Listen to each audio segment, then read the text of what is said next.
Aniya na ang mga dagkong balita sa Balitang Bisdak karong Huwebes.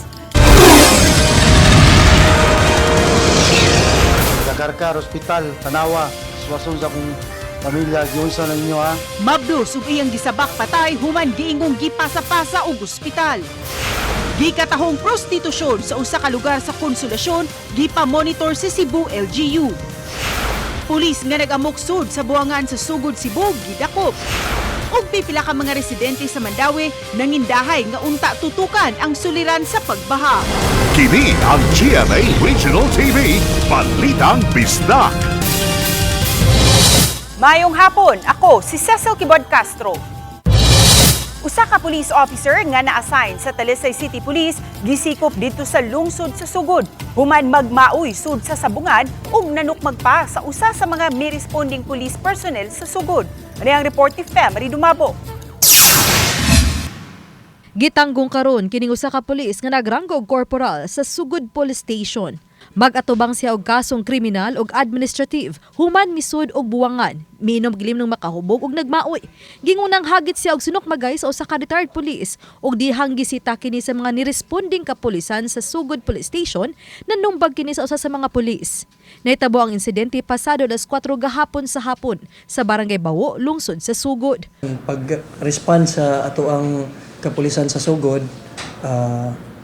with no apparent reason, gisumbag daw ang ato ang responding police officers, Gastorya Mini PD, and he na-share pronouncement na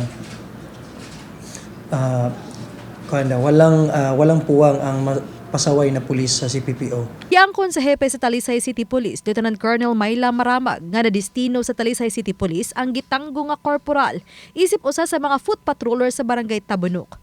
Day off niya gahapong adlaw ug mubalik na unta siyang pag-duty alas 10 karong gabi. Sa gihimong background check sa Talisay City Police, gingong may record na ang pulis nga magmaoy kun mahubog. Dapat ilata sa itong kaugalingon ba nga kung dili na to kaya, di na lang ta magtuga-tuga og kanang inom o kaning mga beverage or bisag unsa nga makadaot sa ato kung kanang di na to makontrol. So sa ato ang regional director nga dili ta mo tolerate og mga ingon ani nga binuhatan, ang mga mali nga binuhatan, ilabi na jud kung makadaot sa organisasyon. Gawa sa criminal case nga direct assault og alarm and scandal. Magatubang usab siya og admin case tungod kay misud kini sa usa ka cockpit arena. Nang hinaot ang CPPO nga magsilbi kini eleksyon sa ubang kapulisan. Prohibition nga kanang dili mi pwede mosulod og sabungan ang mga uniformed personnel. Unless kung na-operation. Yes, unless kung na-operation, dili ko na siya allowed, ma'am, kay kuan man kanang even if we are off duty, still we represent lang the organization. We represent the organization kay 24/7 nung gani ang pagkapulis. Oba ni Cleofer Lumayag, Fem Dumabo. Balitang Bisdak. Paimbestigahan sa Department of Health ang pagkamatay sa 34 anyos nga inahan ug sa iyang gisabak nga bata. Hustisya ang panawagan karon sa pamilya sa mag-inahan.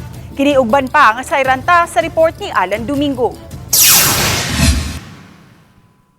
Gihaya na silang panimay sa Bukirang Bahin sa Argao ang lawas sa 34 anyos nga si Iris Kumaling ug ang iyang gipanganak nga batang babae. Matod sa bayaw sa babae nga namatay, unang gidala sa Argao District Hospital ang iyang sister-in-law niadtong July 21 dihang nagbati na kini. Apan tungod sa kadelikado siyang kondisyon, girefer siya sa susamang adlaw sa Karkar Provincial Hospital para sa cesarean operation. Apan midagan og kapin sa 5 ka oras, una nadala sa Karkar Provincial Hospital tungod kay pag-abot dito sa district, ipakuan lang ta dito sa Karkar, wa kuno'y gasolina. Ang ambulansya, dili kuno mularga kung dili duha ang pasyente. Base sa timeline nga gipresentar sa Cebu Integrated Provincial Health Office, na transfer ang Mabdos sa Karkar Provincial Hospital pasado alas 7 na sa gabi ni adtong Lunes. Apan pagkabuntag girefer na usab ang Mabdos sa Cebu City South Medical Center. Miabot ang mag-inahan sa Talisay pasado alas 11 na sa buntag ug dinhi matod pa namatay ang mag-inahan. Matod sa pamilya sa biktima, buot na gyud unta nilang mapahigayon ang operasyon tungod sa sitwasyon sa ilang pasyente kinsa adunay gihambin nga sakit sa kasing-kasing. Hustisya sa mag-inahan ng ilahang gipangayo kay kun naatiman pa unta dayon dili unta kini mahitabo. Kung i-declare pa gyud sila dayon nga isisarya na lang o i-repair sa suto, okay kaayo, walay problema. Kay balag mabulit mis utang. Mimando si Governor Pam Baricuatro og dinali ang investigasyon sa insidente. First of all, my condolences to the family, my deepest condolences to the family. No? It's really heartbreaking what happened to the mother. As I've said sa akong post ganina ba nga, we're really taking this seriously.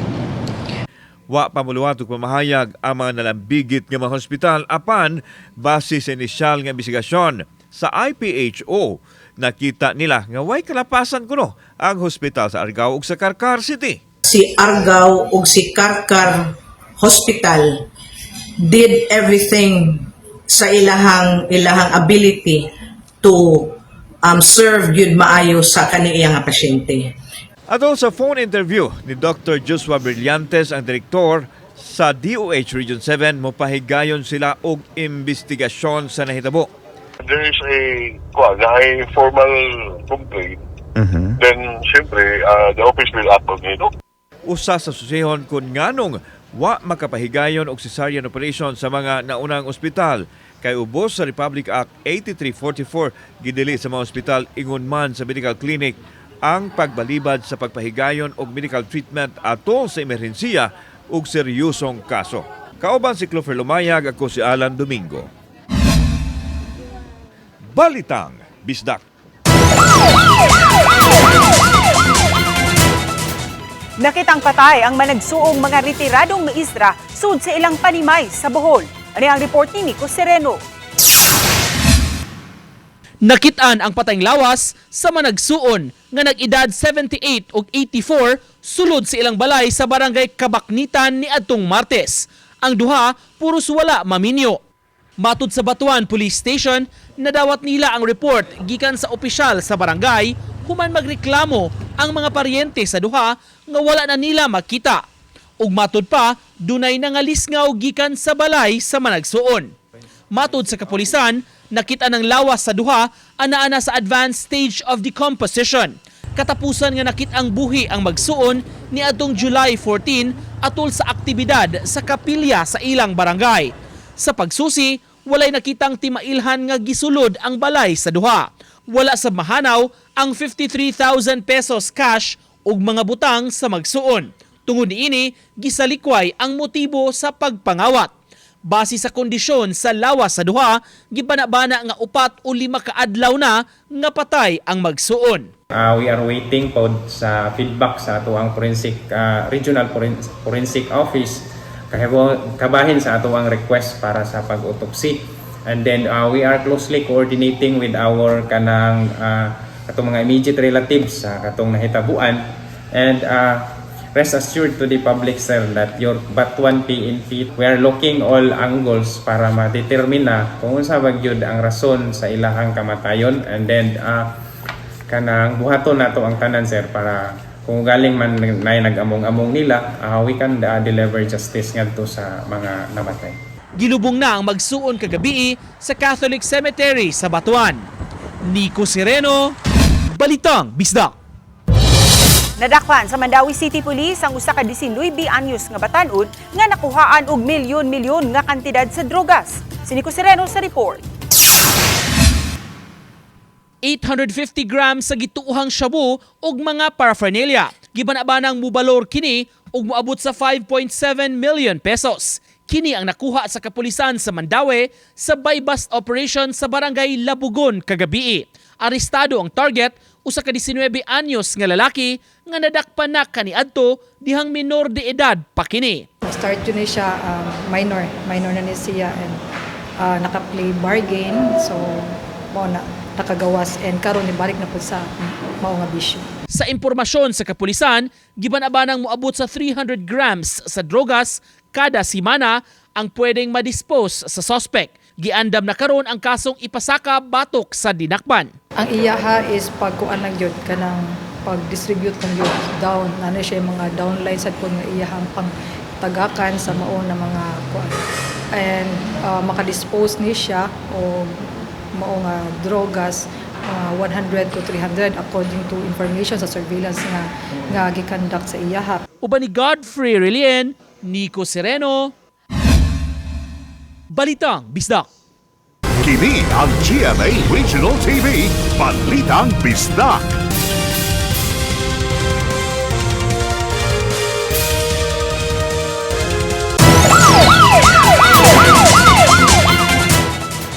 Dose anyos nga grade 6 student sa usa ka pampublikong tunghaan sa Lapu-Lapu City, miuli silang panimay nga gigapos na ang mga kamot. Matud pa, gitripingan siya sa grupo sa mga batan-on. Siluan Mirundina sa report. Nakagapos na ang duha ka mga kamot niining grade 6 student dihang nanukto kini sa ilang panimay sa Barangay Look niadtong Biyernes pasado alas 10 sa gabii. Matud siyang ama-ama kon stepfather, gipaeskwela ang ilang anak sa magtiayong kauban nila sa simbahan, busa wa sila masayod nga nilakaw kini niadtong Biyernes sa gabii. Apan matud sa amahan, nananghid ang bata sa magtiayong nagpaeskwela kaniya nga moadto kini sa balay sa iyang classmate kay adunay himong assignment. Pag-uli ni ini pasado alas 9 sa gabii, gikatahong giatangan siya sa upat ka mga batanong lalaki nga nagpurong sanaw gamit ang ilang mga t-shirt uban sa laing tulo ka mga batanong babay o gida sa ngit-ngit nga bahin sa Purok Sampaguita. Pag-ingon niya ma'am nga Purok Ilobil ko, mo to gida sa ngit-ngit nga dito nga lugar. Mo ato siya gi subagsum ako siya giputan na ma'am gisumbag daw siya sa Iloyo. Duwa ka laki nagkupot ma'am. Nya duwa ka laki magsigsumbag niya. Nya din ko ma'am kanang gigapos siya. Nakaiskapo lang ang biktima dihang may naagi nga residente sa dapit nga nakapaalibwag usab sa grupo sa mga batanon. Ang insidente daling gi-report sa ama-ama sa bata ngadto sa barangay apan wa nay naabtan ang mga tano dihang ilang gisusi ang dapit na hitabuan. Kay walay CCTV sa dapit, gisusi sa mga barangay officials ang dapit nga may mga CCTV nga posibleng giagian sa grupo. Gikan sa nahitabo alas 9 hantod alas 11. Wa jud mi nakitaan ma'am na naay mga 7 ka buok na uban. Mato di Konsehal Jerome Berdin, chair sa Committee on Peace and Order, may batang lalaki edad 11 anyos nga mulupyo usab sa dapit nga nakakita sa hitabo apan wa kini makaila sa mga responsable. Gisubay sa RTV Balitang Bisdak ang dapit na hitabuan ug usa sa mga residente sa dapit ni butyag nga wa siya makamatikod nga may kasikas sa gitumbok nga lugar. Atong mga orasa jud mata pa mi kay naninda ba mi barbecue. Unya kung alas 9 gyud siya ni ari diri sa orasa, wa gyud mi kay baka wa man ginakadungog. Samtang pipila sa mga inahan ni padayag usab sa ilang kabalaka human ang gawas ang taho nga lakip ang ilang mga anak nga nanag-edad og 15 ug 18 anyos sa mga gipatawag sa mga otoridad aron maimbestigahan. Wa pay prove nga ako ang anak niya, ana pa jud pakitabuan, pa jud mi ebidensya ma'am nga nagduwa ng computer ang mga anak. May gipangita sa mga kuan nga to. Di sa ko kato nga makabuhat akong akong anak ng wana. Wala, barkada sa ma'am. Mato ni Police Lieutenant Colonel Christian Torres, spokesperson sa Lapu-Lapu City Police Office, nga nihimo na usab og investigasyon. Ang Women and Children Protection Desk sa Police Station 3 kabahin sa hitabo apan hangtod karon wa pay natumbok nga mga responsable. Dili na taangay magsuri-suri ang mga batanon ba pero mahalaga di mabantayan sa mga interior part nang ginanglanta makikalayon sa barangay. Mato ni Konsehal Berdin, wa pa nasud sa curfew hours ang hitabo. Hinuon, gihingos ganilang masubay gayon kung si kinsa-kinsa ang mga responsable. Biktima, wala mahasakop sa unsamang mga gang. Ang CSWD Lapu-Lapu City nibutyag usab nga may medical ug financial assistance sila nga ihatag ngadto sa pamilya ilabi na sa nagasto niini sa pagpa-check up sa bata. Gikatakdang ipaubos usab sa counseling o stress debriefing ang biktima. Ato pa na siyang i-consult sa ato ang psychological no kay basin sa hitabo na ay gamay nga kahatlok na siya. Uban ni Marlon Malgazo, Luan Mirondina, Balitang Bisdak. Gipaimbestigahan sa Provincial Board ang giingong prostitution activities sa usa ka dapit sa lungsod sa Konsolasyon, kundiin di kabalakan ang pagkalambigit sa mga minor de edad. Atong sayran sa live report ni Nico Sereno. Nico?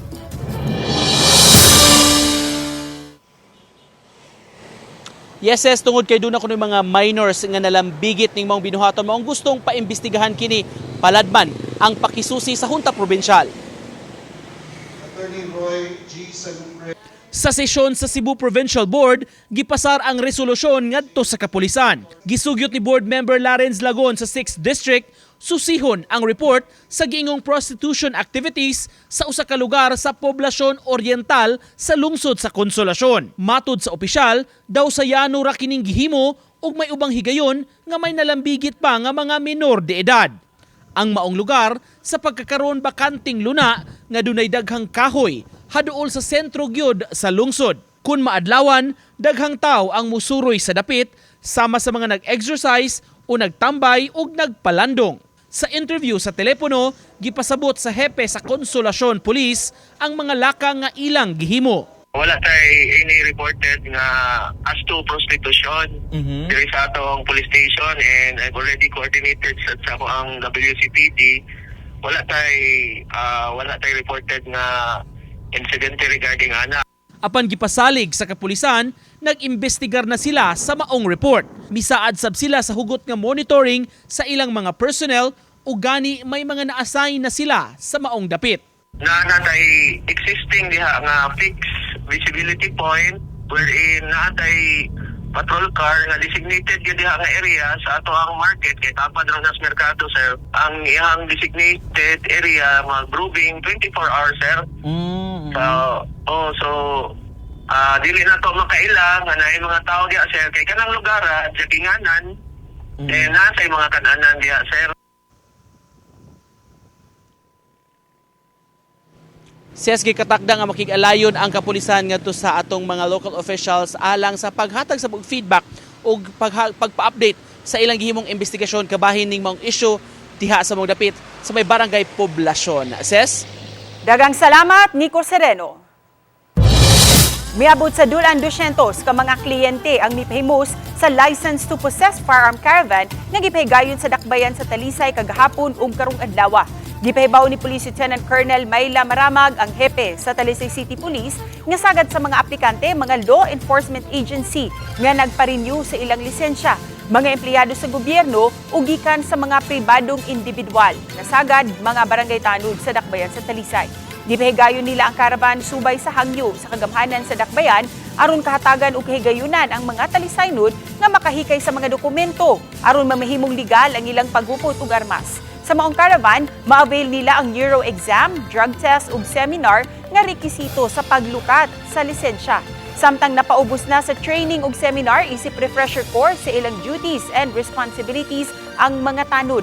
Lakip sa gitudlo ang saktong pagbadlong ug pagtagad nga ihatag sa publiko ang proseso sa citizen arrest ug self-defense.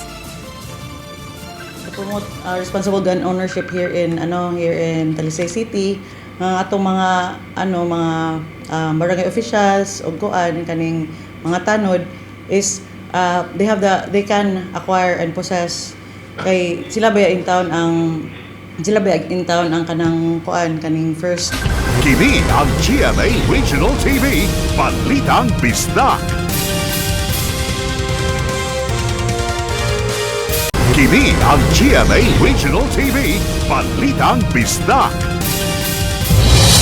Batang lalaki nga nakuhaan og video sa usa ka netizen nga gimudmod sa iyang lola sa tubig baha, nagpabilin paghihapon karon sa home care for children sa Lapu-Lapu City. Samtang nagpadayon pa ang mga social workers sa City Social Welfare and Development Office sa pagsubay sa mga kabanay sa bata nga mamahimong makaatiman kaniya. Matud ni Buenafe Remo Caldo, ang Head of Operations sa CSWD Lapu-Lapu City, nga mahinungdanon nga ma-reintegrate ang bata ngadto sa komunidad aron mapabiling normal ang iyang kinabuhi. Apan gikinahanglan usab nga masiguro sa CSWD nga adunay katakos ang mapiling kabanay sa bata nga mao na unyay mag-amuma kaniya. Dugang ni Buenafe, dili na usab mamihimong ibalik ang bata sa poder sa iyang apuhan kay adunay posibilidad nga masubli ang hitabo. Taas na usab ang pangidaron sa apuhan ug apiki na ang iyang panginabuhian, ilabi na kay nag-inusara na kini. Matud sa CSWD, gikonsiderar usab nila karon ang hangyo sa bata nga dili pasakaan og kaso ang iyang lola. Ako pa nang gitan-aw pod sa bata. kanang balik ihag yun ang istorya nga dili lang gyud mapriso iyahang lola.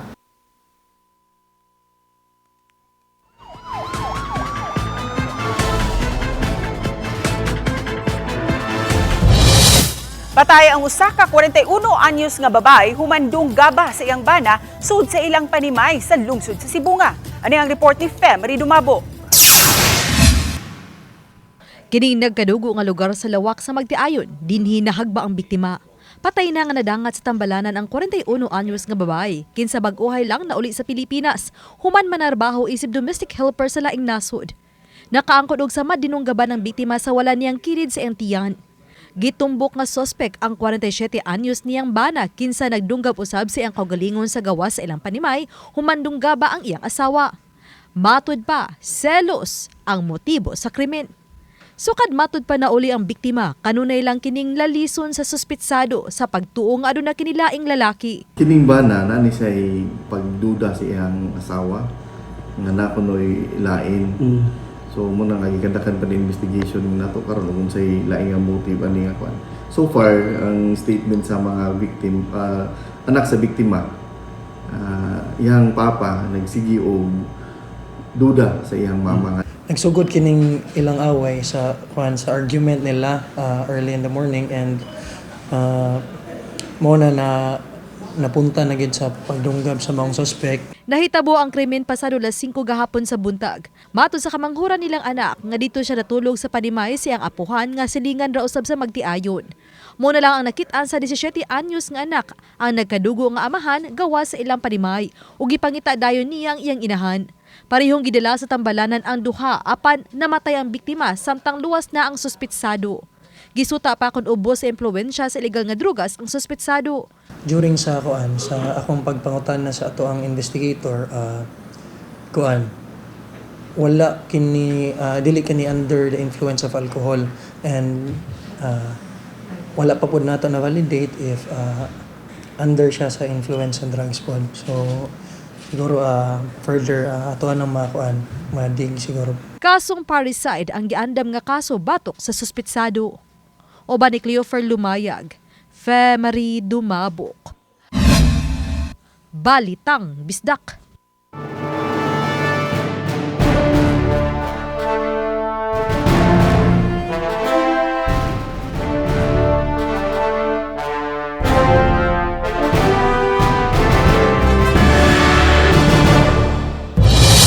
Alang sa umaabot nga State of the Nation address sa presidente, adunay hangyo ang mga residente nga kanunay makasinati og grabing pagbaha sa Mandawi City nga maabagan sila sa kagamhanan.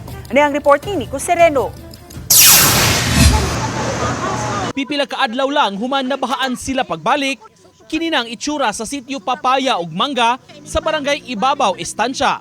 Nahubas-hubas ng tubig ug balik normal na sab ang mga residente sa ilang gimbuhaton. Gipaabot pa hinon nila ang hingpit na nga paghubas sa baha. Apan subay niini ang ilang kabalaka sab kon mubalik ang daotang panahon. Kami makuloy kay dito pidpid manggod mi dito sa paril sir nga mua. Mula po jud taw mo. Saka jud ato pang muang tubig sir. Nga murod yung gihangyo ang kuha na jud sir nga muang kahimtang. Karong buwan na lang nakasinati sila pagbalik sa grabing pagbaha nga kun mahitabo musangpot sa pag-rescue kanila sa mga otoridad ug pagpabakwit ngadto sa gym. Aminado sila nga kanunayng pangulbaan kung musugod na ang bating panahon. Mao nga nang hinaot sila matabangan sa gobyerno ug kapangitaan og konkretong solusyon sa ilang suliran. Basta tagaan man yag kanang isa gamay lang nga luna ba nga yami naay kapuy-an namo ba nga dili na mi mabahaan. Balag gamay basta di lang mabahaan, dili lang maigo tas landslide. Ang baha nga masolba jud. Kay kanang mo may liso kanang magpuyo may nga dili bahaan ba?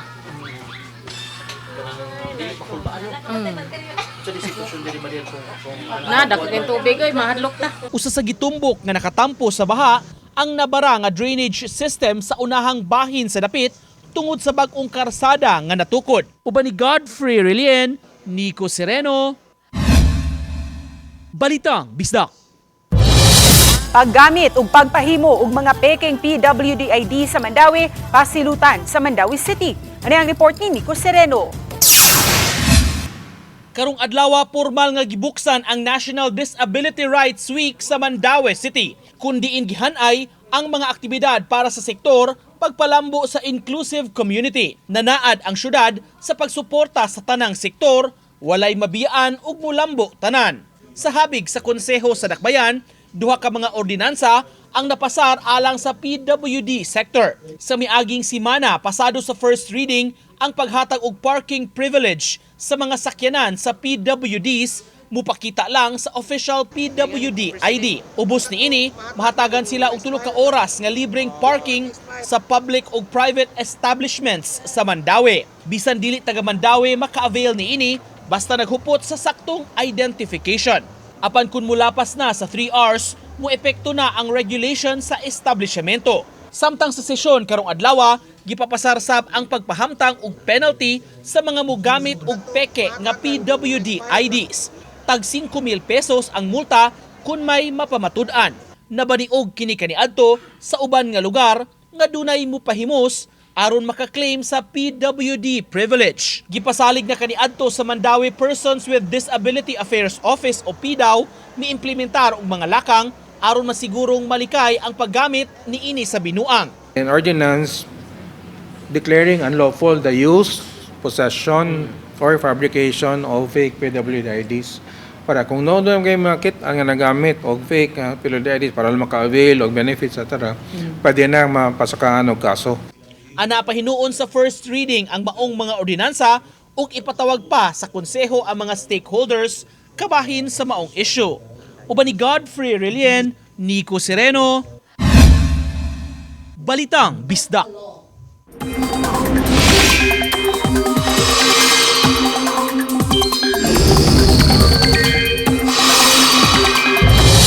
Tulo ka mga bagyo ang gibantayan karon sa Pag-asa nga anaa sa sulod ug sa gawas sa Philippine Area of Responsibility. Ang bagyong Dante, bagyong Emong ug ang usa pa ka bagyo nga nahimutang gawas sa PAR. Apan gitataw sa Pag-asa, walay mga timailhan nga makasud ug makaapekto kini sa nasud. Ang bagyong Emong hinuon hinay-hinay nga gairog paduol sa Northern Luzon. Matod sa Pag-asa, posible kining mo-landfall sa La Union, Ilocos Sur o kaha sa Ilocos Norte ugma sa buntag. Sa alas 2 kaganihang hapon nga bulletin sa Pag-asa, giisa ang signal number 3, 2 ug 1 sa hapit tanang lugar sa Northern Luzon tungod sa bagyong Emong. Samtang bisan unsang orasa mugawas ang Pag-asa ug bag-ong talaan sa mga dapit nga ipaubos sa typhoon signal. Busa atang ilang ang labing uwahing mga update. Padayon hinuong gidira ug gipakusog ang duha ka mga bagyo ang habagat.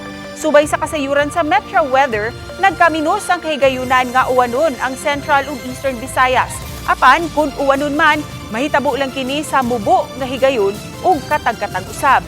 Posible usab nga uwanon ang nahabiling mga lugar sa nasud.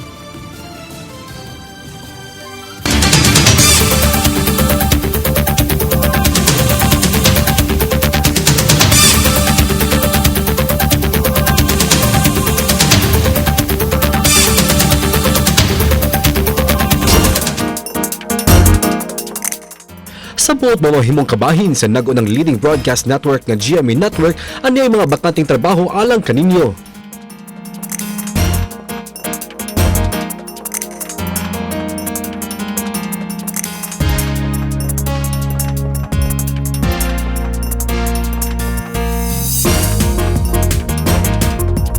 Sa mga interesadong aplikante, mamahimong bisita sa careers.gmanetwork.com alang sa dugang detalye. Kami ang GMA Regional TV Balitang Bisdak. Kinatibukang puwersa alang sa mas dakong misyon ug mas halapad nga pagalagad sa nasod. Maayong hapon mga kapuso.